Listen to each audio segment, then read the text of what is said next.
did the ACC Conference die yesterday? And I know that some will tell me, Monty, that's just some clickbait-ass material you there, guys boy. are clickbaiters.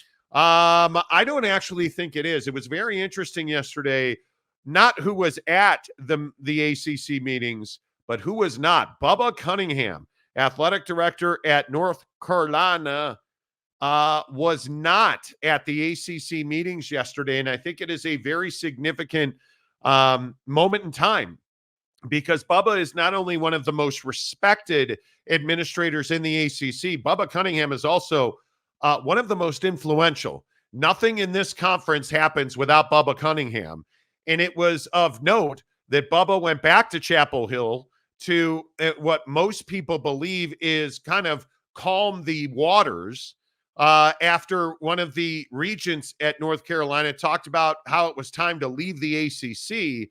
This is going to be a very interesting, I don't know, a very interesting process, moment in time, whatever, however you want to describe what's going on in the ACC conference. But there is no doubt that what we are seeing now, I think, is the beginning and the end of the ACC. And I don't know how you would call it anything else. When you look at the fact, as Brett McMurphy from the Action Network pointed out on Twitter yesterday, it was 1 year ago that the Magnificent Seven got together and tried to break the grant of rights. They could not do it. By some accounts, you need a majority, which at the time would have been 8, which now is believed to be 10 universities in the ACC to break that grant of rights. But if you read the tea leaves here, I think we are as close to 10 universities walking out the door as we have ever been in the ACC. Now, does that mean a whole lot? Yes and no. How many of these universities are willing to pay what is probably going to be $500 million to walk away from this conference? Well, I assume that of those 10, meaning Florida State, Clemson, Virginia Tech, I would have to believe Duke, Carolina, and NC State to get to 7, Miami to get to 8, Louisville to get to 9, and then you know who I'm going to say is the 10th. The Notre Dame Fighting Irish would be the 10th university that would have to climb on board to break this grant of rights. And I think those are the only 10 that you could even talk about breaking this grant of rights.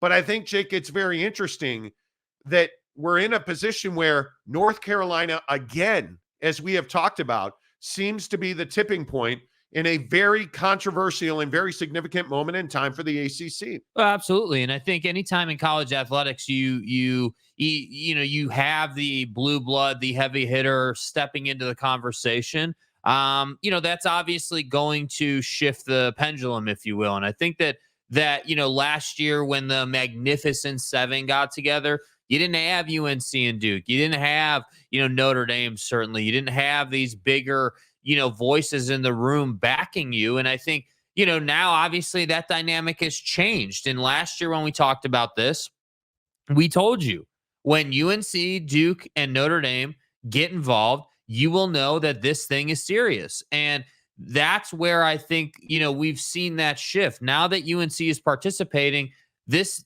situation for the ACC is real. And everyone wants to say, oh, well, why wouldn't the ACC just settle? Just settle and figure it out and let's go about our business. Because it doesn't behoove the ACC to settle. So what would a settlement even look like for the ACC? Let's say the ACC was like, yeah, Clemson and Florida State, y'all can go to the Big Ten and the SEC, or basically you can just leave, you can leave this grant of rights and we'll pick up the pieces.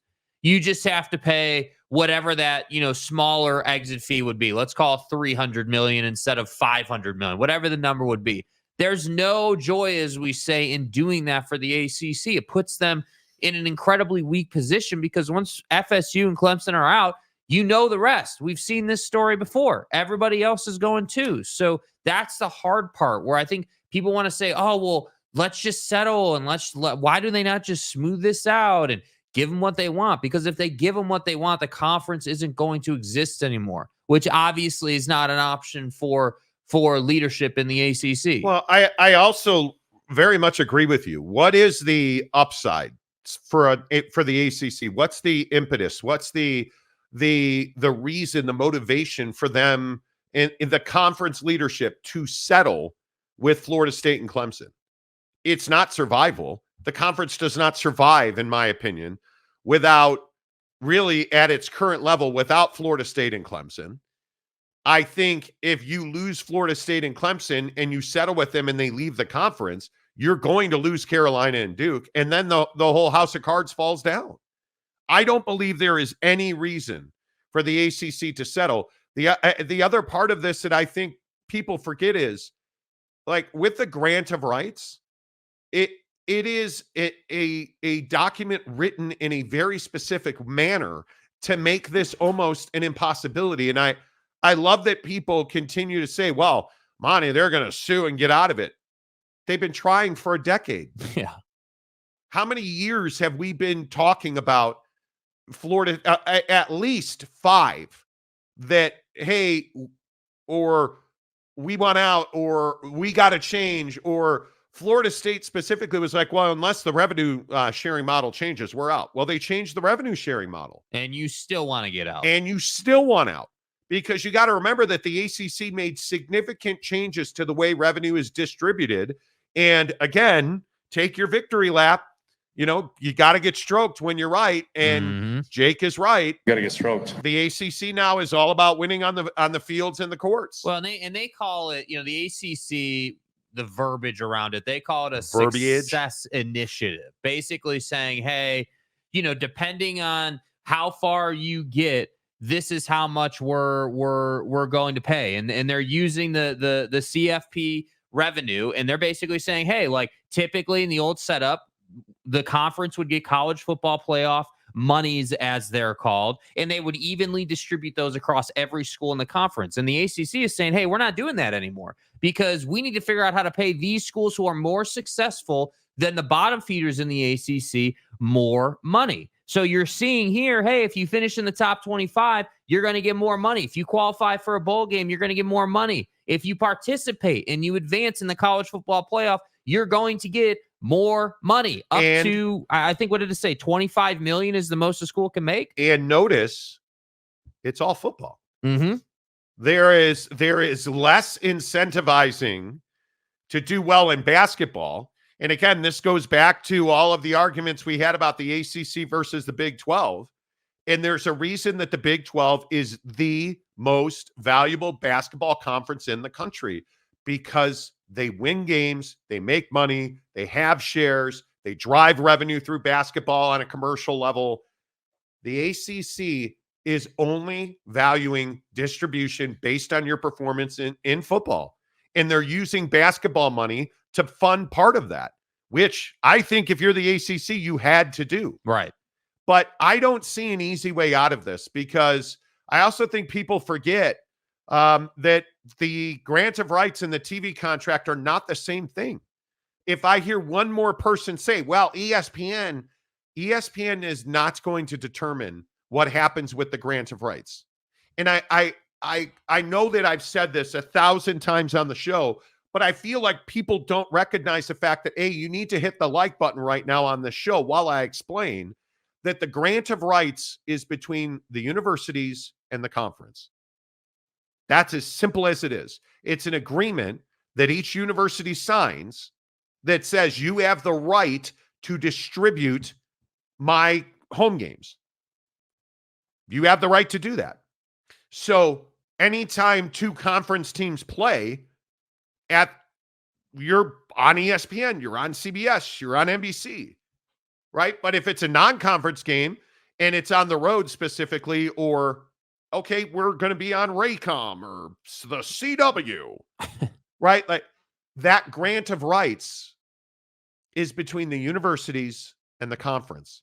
The TV contract is between the conference and the distributor, ESPN, ABC, CBS, NBC, Fox. They're 2 completely different agreements. So everybody that keeps saying Florida State's not going to pay ESPN, it's not about Florida State paying ESPN. Florida State's never going to pay ESPN, and ESPN's never going to pay Florida State. And people seem to conflate, confuse, mix the two together. The grant of rights is a wholly different agreement than a TV contract. They're not similar. They're not remotely similar.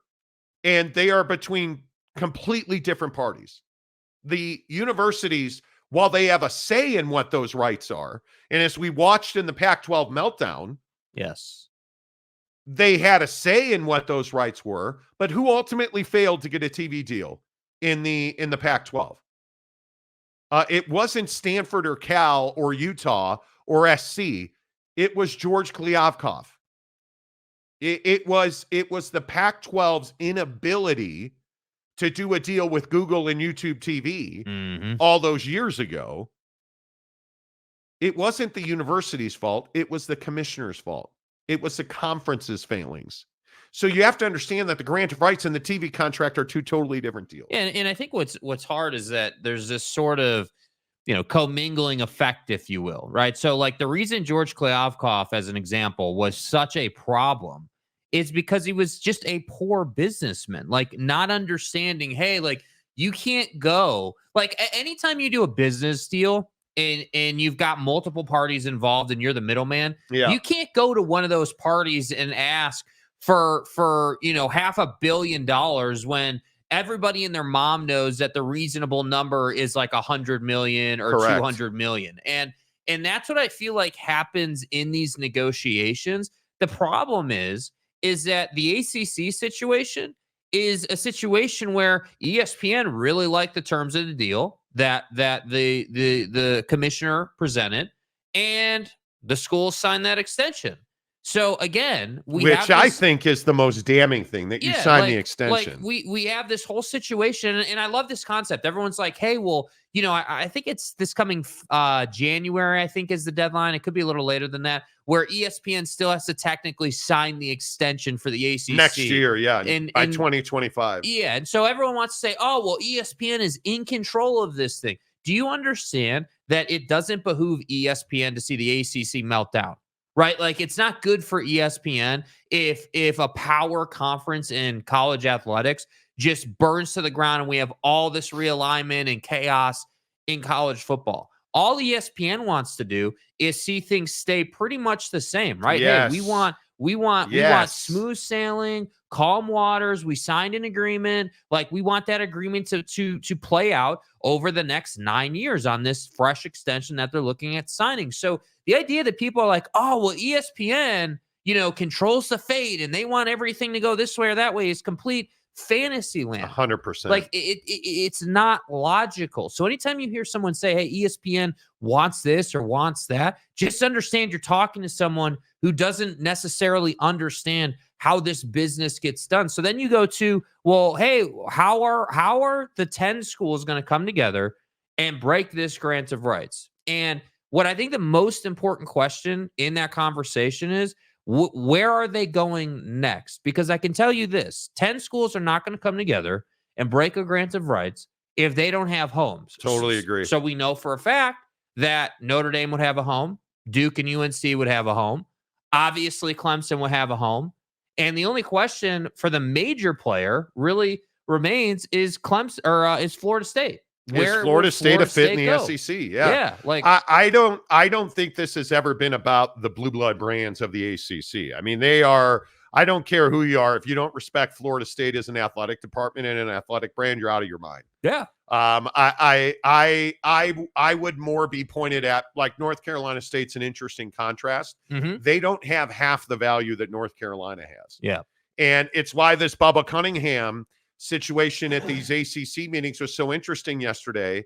Like, how on earth are we now in a situation where what I believe is that you have regents at North Carolina disrespecting Bubba Cunningham and calling into to question his position at North Carolina, which is out of this world. Like, he is a phenomenal administrator. Mm-hmm. Bubba Cunningham, I think people don't understand how much he has done to level up North Carolina in revenue alone. Well, I think anytime you start getting regents involved, you're talking about getting people involved who are not necessarily experts in the athletic landscape. They're experts in how does this university in totality remain profitable and remain in a good place. And so if you think about it, and again, this is another thing that we talked about with the Pac-12 situation, a lot of parallels here. Hey, anytime someone who is a, let's say a regent or like a powerhouse in academia gets involved in an athletic conversation, it's not going to go well for the folks who run athletics, which is why I think this Bubba Cunningham situation is A, ridiculous, but B, well, like it's taking place. Like it is I'm ridiculous, shocked by but it is surprising that they would undermine Bubba the way they have. And I don't know, because again, is that too strong? I don't think it's too strong, because Bubba Cunningham has led you to a great place. Like again, the contrast of, hey, what was it, 5 to 7 years ago when you started this agreement? I think it was. When you signed this agreement, all the regents and everybody was like, wow, great agreement, bro. And now all of a sudden, because the SEC, the Big 10, and the Big 12 have all done better business than you, now you want to say it's on Bubba Cunningham, and you want to say, hey, it's on athletics. They made a bad decision here. And that's not what took place. Well, and I think some of it, from what I understand, is that Bubba Cunningham is unwilling to come out and publicly talk about North Carolina leaving the conference. And how does that help you, UNC, bro? I don't think it does. And I think that Bubba's always been a guy that has made his position very clear, that you move in silence like a G in lasagna, dude. Like win in silence, lose in silence, be the same level that you are when you're winning and losing. Like, I think that's exactly how Bubba Cunningham likes to operate. And clearly that is not sat well with certain regents at North Carolina. And I would caution, not that they listen to this show, but, because nobody listens. We're just the hacks on YouTube. We're just the hacks on YouTube. But I would caution North Carolina and the regents at North Carolina to be like, hey, probably ought to slow play this where we burn Bubba Cunningham to the ground, because I'm telling you now, if he leaves North Carolina is not as strong as they were when he was there. Yes. That is a step back.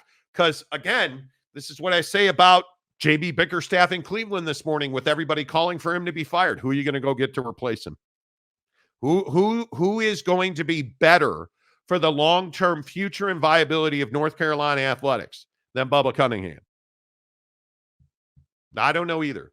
I don't. And I wonder, what do you guys think happens in the comment section? Hook it up. Drop a comment. Does the ACC survive a year from now?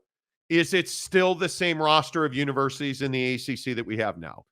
I think that's incredibly unlikely. Well, I think it's unlikely, but I also think it's impossible to answer, because again, it really comes down to just how strong these universities are when they band together. So if we do in fact get 10 of them that publicly get together and say, hey, this group of schools is looking to break their grant of rights, and that process has begun.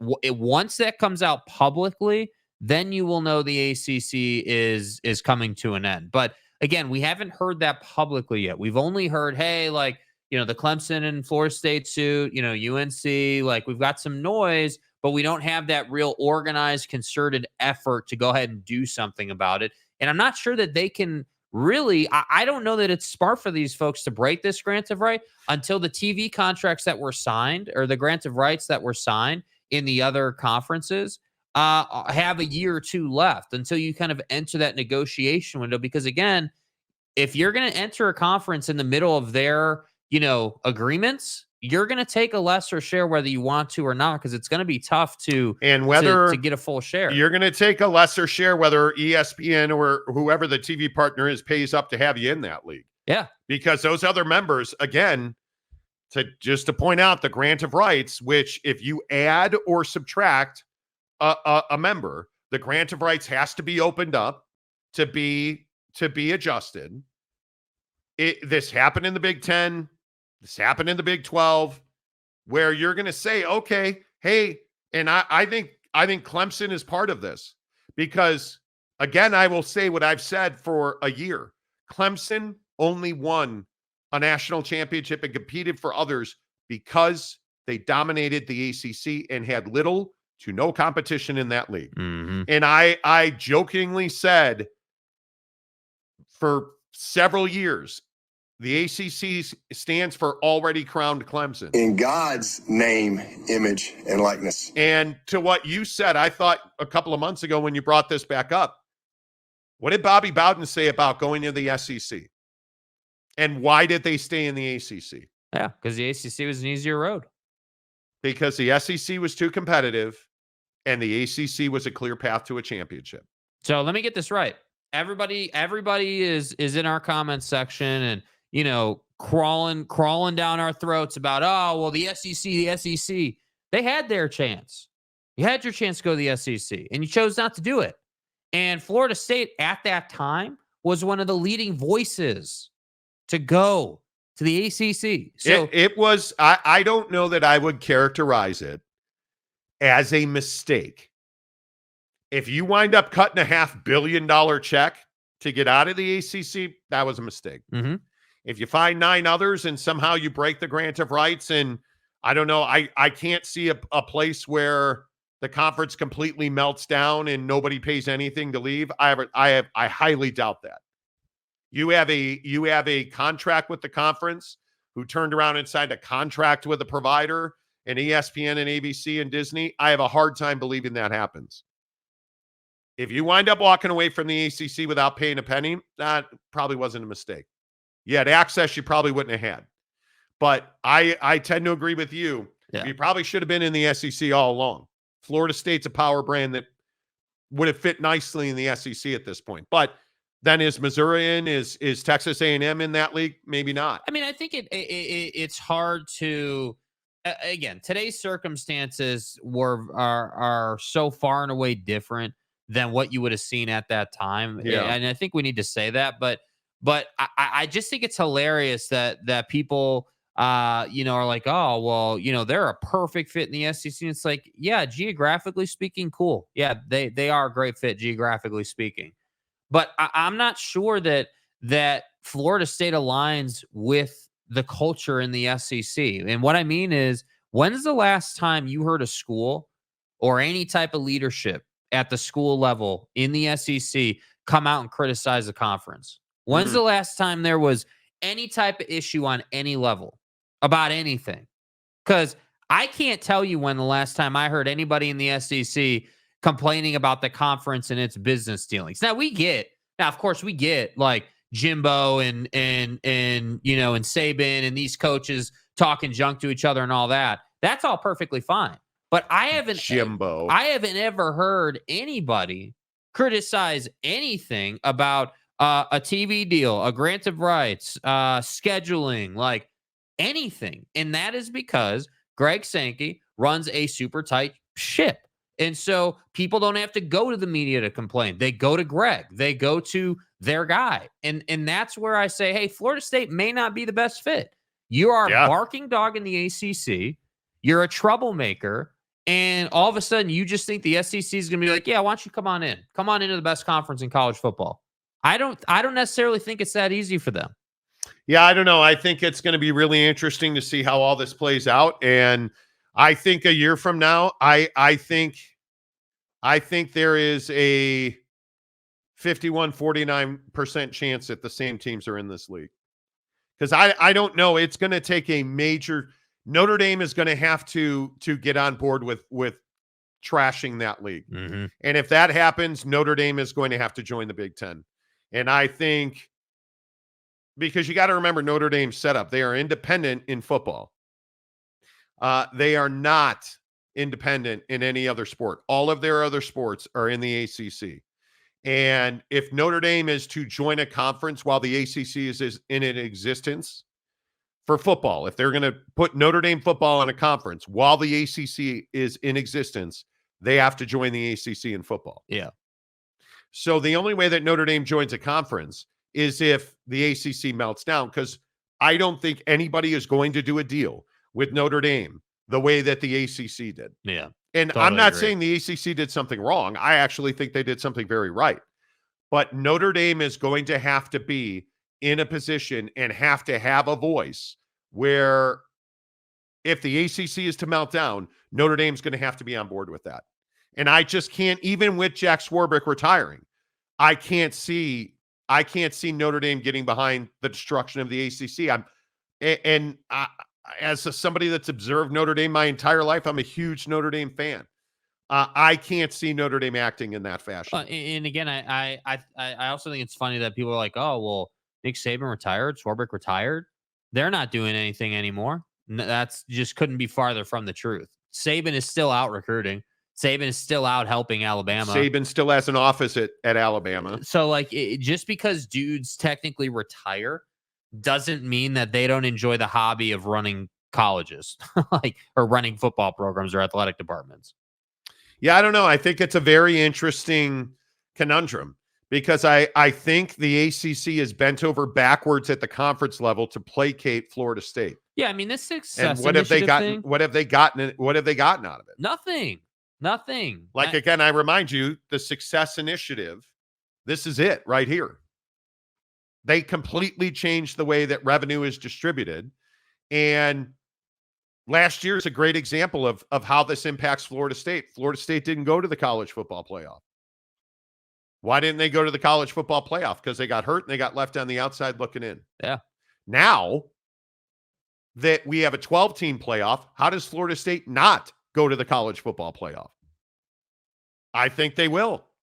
And I think one of the more interesting parts of this is this year you're likely to make as much, if not the most, any team has ever made in revenue from the ACC. Mm-hmm. If you're Florida State football, you're going to make as much money as you've ever made from your conference. And yet it's still not good enough. And that's the question I ask. What is it going to take? Because if you're ESPN, are you willing to cough up more money? You're not. Why would you? No. You have a contract in place. You're a business. You need to be able to budget and model out. Why would ESPN do that? And again, I go back to where we started here. What is the motivation for the ACC to settle this dispute with Clemson and Florida State? Because I can't find what their motivation would be. I don't know what that would be. Totally agree. Because you keep them in, are you getting more money from your TV partners? You're not. You keep them in, are they ever going to be happy? Apparently not. Like, it's never good enough. You expanded, not good enough. Hey, we made a really smart, savvy financial expansion decision with Stanford, Cal, and SMU. Making you more money, not good enough. I don't know what it's going to take. I truly do not. So that's where we're at. What do you think happens? Did the ACC die yesterday? And do you believe a year from now it will be intact?